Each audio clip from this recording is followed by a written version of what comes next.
Well, speaking of marriage, so we're going to talk about today is marriage. What makes for a great marriage? And the priority that you must follow. Notice the title says the priority for marriage. There's one priority. They're not priorities. If there were priorities, it would be priority. There's one priority for a great marriage. Only one. And so today there's only one point to the sermon. So it means you're going to get out really early. There's only one point to the sermon. But before you do, there's an underlying supporting principle that has to be followed if you're going to have a great marriage. And the principle is this: you must become the right person before you can marry the right person. If you don't become the right person in Jesus Christ, then you have little hope of finding the right person to marry. Because you're to be equally yoked under the leadership of Jesus Christ. And unless you become the right person in Jesus Christ, you have little hope of finding the right person who is in Jesus Christ. And those two become one. That's what should happen. So become the right person in Jesus Christ. And I love weddings. Weddings are a lot of fun for me. I did one just a week ago, did one this Saturday, and love the weddings. But this is what I know. Little girls and little boys view weddings much differently. Little girls have dreamed about this wedding since almost birth. They thought about walking down the aisle. They thought about, I'm going to get married. I'm going to have this many kids, and all my family's about moms. They just dream of that great day. Their whole life's planned out.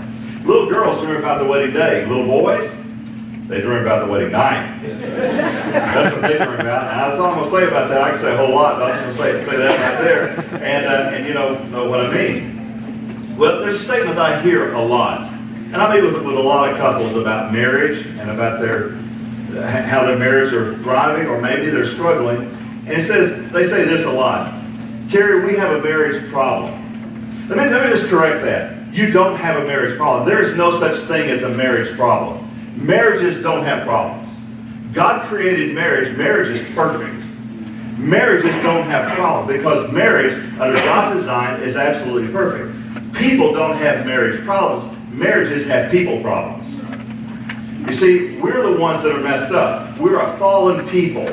We have sin in our lives, and because from time to time, we just embrace that sin, take our eyes off who God is, that we embrace our own lustfulness, our own sin, and suddenly we discover how flawed we are. But God comes in and He forgives those flaws, He heals those flaws, and He renews you and He makes you strong. And when you discover who you are in Jesus Christ, then guess what? Your marriage can thrive. It can absolutely thrive.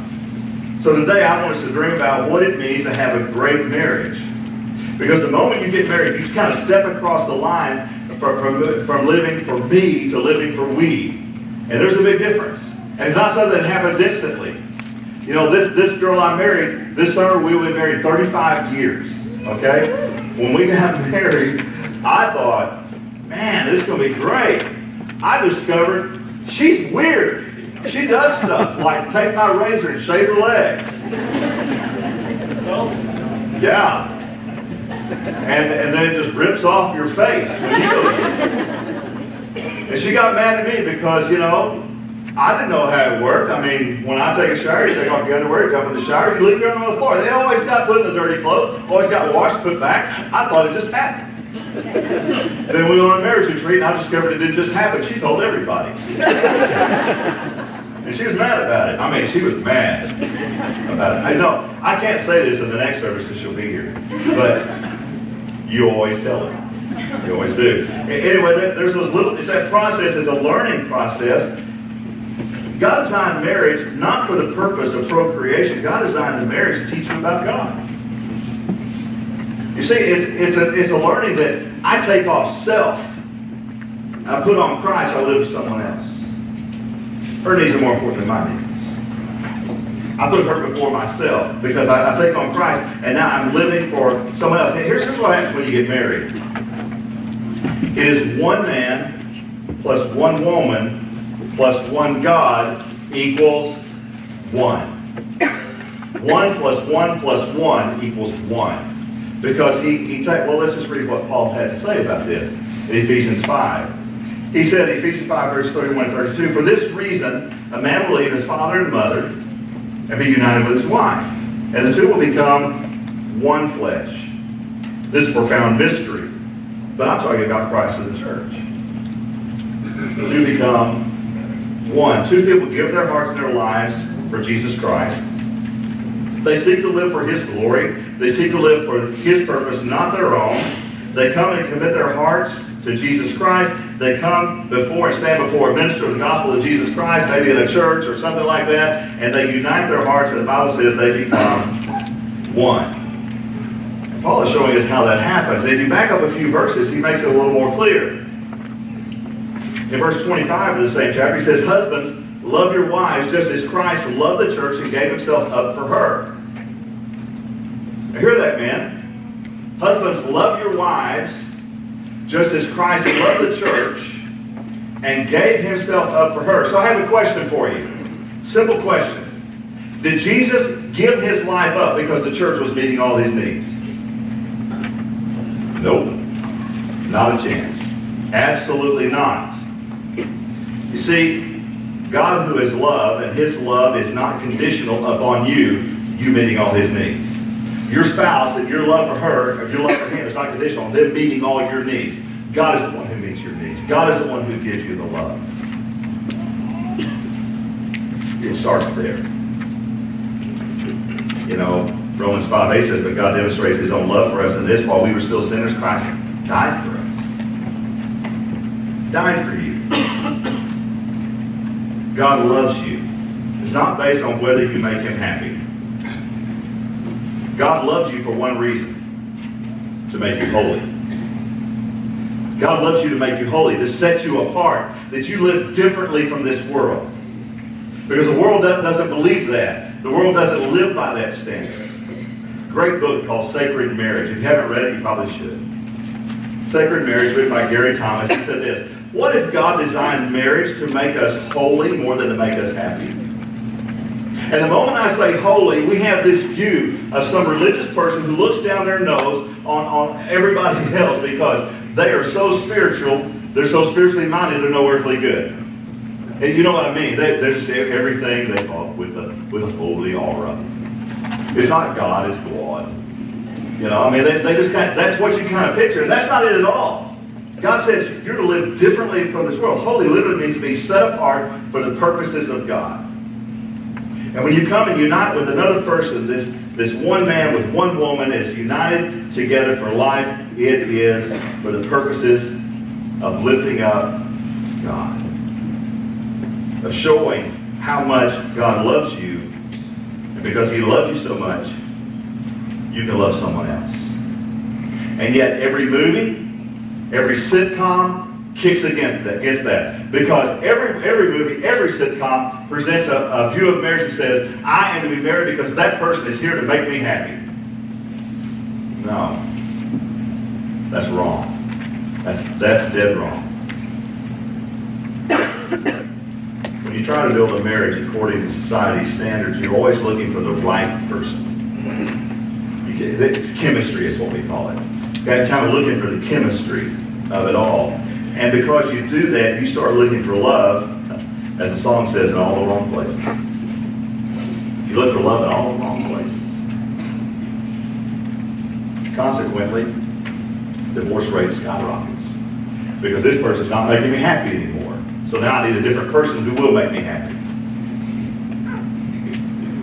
Harvard School of Sociology, this is sad. Harvard School of Sociology in 2012, since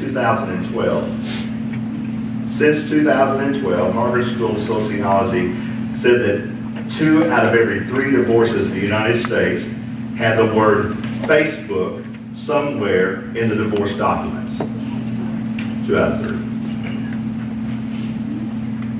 We've come to a new norm called disposable marriage. In Australia, you can purchase a marriage license that's effective for 7 years. At the end of 7 years, you're not married. You have to renew the license. Mexico was debating the idea of having a 2-year marriage license. But you had to renew it every 2 years.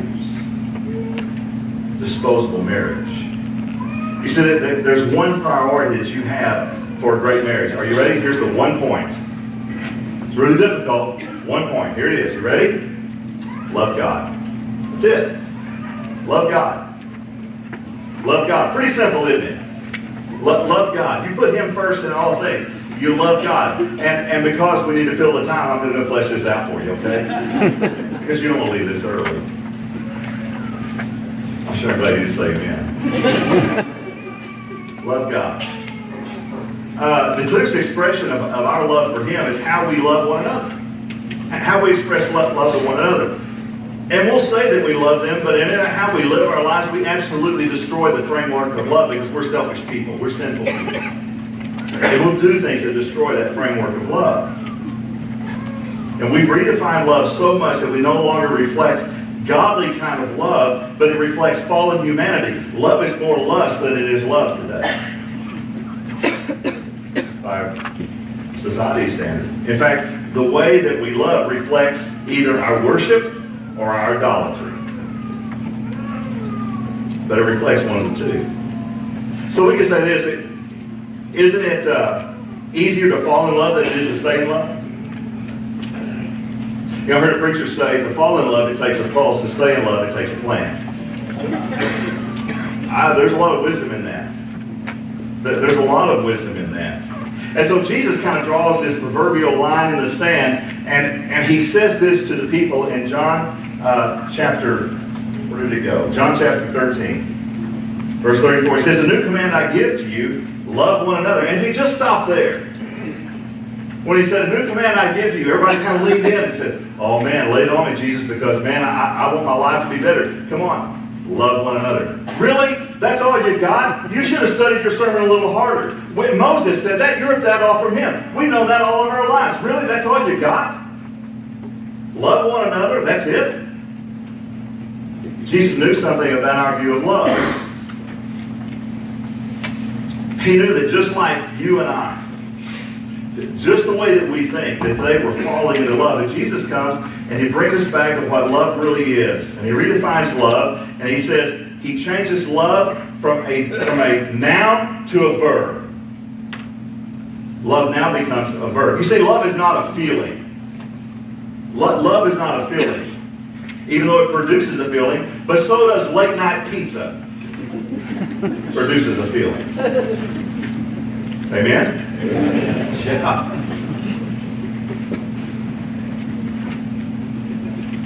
Augustine, the early church father, spoke about disordered love. Spoke about disordered love. And so what is ordered love? What does that look like? If he spoke about disordered love, then what's ordered love? Ordered love works like this. You love God first. You love your spouse second. You love your children third. But now I've come into a new phase. You love God first. You love your spouse second. You love your grandchildren third. And then you take your children way down the line. That's okay. No. You love God first. You love your spouse second. You love your children third. You got to understand the arrangement of the seats. And it takes a plan. It takes a plan to do that. And he says it's disordered love when you put your spouse ahead of God. Spouse has to be second. Children have to be third. And yet I see couples who put the children right there even above God. We're so family-centered, we're not God-focused. We have to be very, very careful of that. Before you can possibly fall in love or stay in love, you must first have the priority of loving God. That has to start there, first and foremost.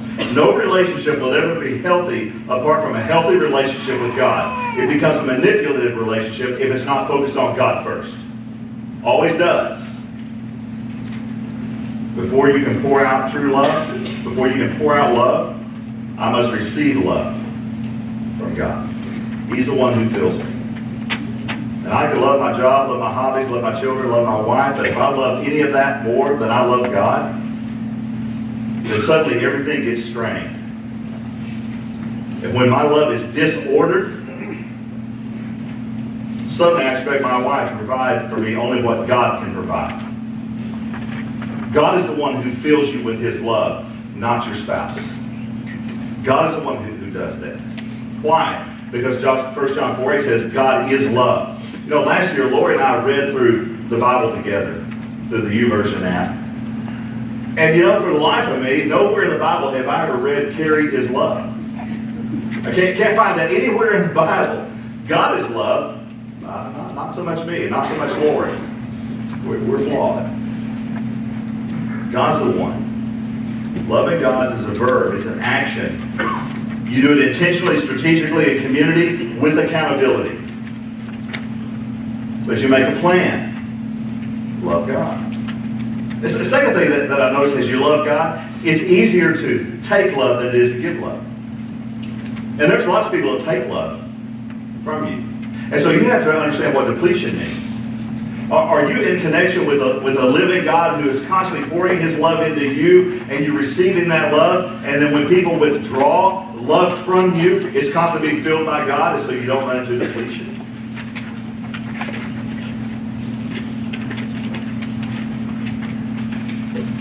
See, Jesus draws the line in the sand. And he says the first part, a new command I give you, love one another. That's not the new part. Here's the new command. As I have loved you, so you must love one another. Jesus is basically saying, follow my example. As I have loved you, so I want you to love one another. And it's in the imperative voice that you must love one another. This is not a choice. You must love one another. It's an action. Love others the way that God has loved you. You see, Jesus came to this world. He redefined relationships on every level. Every level. And he taught us that you must love God first. You must allow God to pour himself into you, pour his love into you, and that as he pours his love into you, you're able to love someone else. That's the only way you can love someone else. So what's the best way for that to happen? I mean, how do you live that out?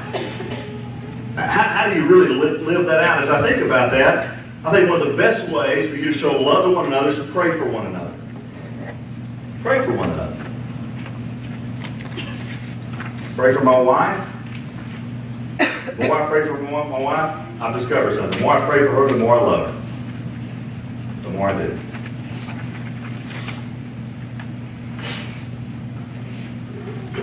It's interesting. You have a hard time being angry at somebody you pray for.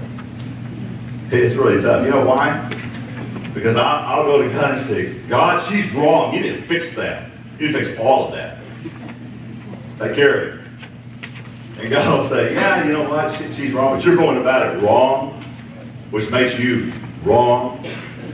So why don't we work on you? No, God, that's not what I'm praying. And God always seems to expose that to me. To say, Kerry, you're flawed. Why don't we work on you? He always does. Well, we have this false assumption in our culture when it comes to love. This is what we believe. We believe that attraction leads to action, but the truth is, action leads to attraction. So what are you doing? You see, when I pray for my wife, I discover that God actually draws me close to her. The action of praying together. Praying for her. Here's an interesting study for you. Again, Harvard University. Secular school. Make sure you hear that. Secular school. This is the study. Study on relationships. The one key component found in successful marriages, prayer. Harvard University found that out. What is fascinating, though, they discovered that on average, the American marriage system, 6 out of 10 marriages will fail in the United States this year. But where a couple prays, you know how much the statistic changes? If you pray together for one another, the divorce rate is 1 in 1,246. You want to safe-proof your marriage? Pray. Get on your knees and pray. It'll safe-proof your marriage. Why? Because you can't stay angry at someone you're praying with or for. You can't do that. And yet, we don't do that very much. Why? But, I mean, safe-proof your marriage, it does. Why does it do it? Because you're receiving God's love, you're expressing God's love, and there's never more intimate time than when you pray together. It's a beautiful time. So the question is, do you love your spouse enough to pray for them? Do you love your spouse enough to pray for them? That's an observation. Also want to make a confession. You know, I'm great at praying for my wife. I'm great at praying for her. And we spend a lot of time together where we just talk and share. We share ideas, we share thoughts, we'll share points, and we'll have differing points. We're great at that. We spend time together, we have a regular date night. We do all that. And we talk to each other about our dreams, our desires, our failures, all the good things, all the difficulties. We're great at that. But we're terrible about praying with one another. Terrible about it. You would think, well, you're a pastor. That's just kind of a given, isn't it? No, life gets in the way. I'm a morning person, she's a night person. She's weird.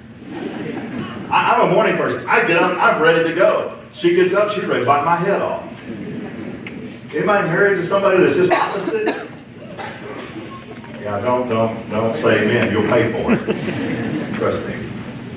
Yeah, it's one of those things that don't know why it's so intimidating, don't know why it's so difficult, other than the enemy moves in to say, really? It has to be a priority. I do know this.